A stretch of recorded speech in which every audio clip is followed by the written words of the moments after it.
আসসালামু আলাইকুম গাইস, কেমন আছেন? আশা করি ভালো আছেন।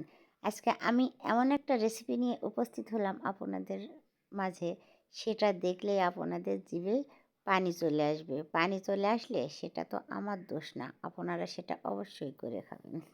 আমি ছোট ছোট গোল গোল টক কুল নিয়েছি। টক কুল না হলে তো বাটলে খেতে ভালো লাগে না। প্রথমে কুলগুলোর বোটা ছাড়িয়ে ভালো করে ধুয়ে শিলপাটাতে ভালো করে ছেঁচে নিয়েছি। ছেঁচতে হবে, কিছু আঁটি আস্ত রাখবেন আর কিছু ছেঁচে দিবেন, তাহলে খেতে ভালো লাগবে। এই ছেঁচা কুলগুলো আমি দুই ভাগে ভাগ করে নিয়েছি। প্রথমে আমি ধনিয়ার পাতা, কাঁচামরিচ আর লবণ আর ঝাল দিয়ে মাখিয়ে নিয়েছি অর্ধেকটা, আর অর্ধেকটা মাখাবো কাসুন্দি দিয়ে। আর একটু একটা ঝাল বাটা আছে, আর 1 চা চামচ বিট লবণ আছে।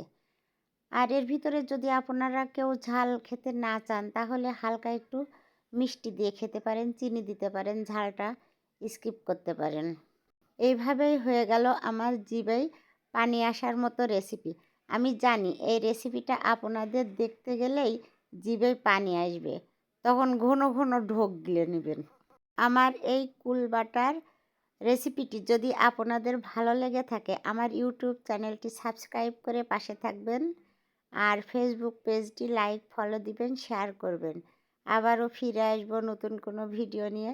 সেই পর্যন্ত আপনারা ভালো থাকবেন, সুস্থ থাকবেন। আল্লাহ হাফেজ।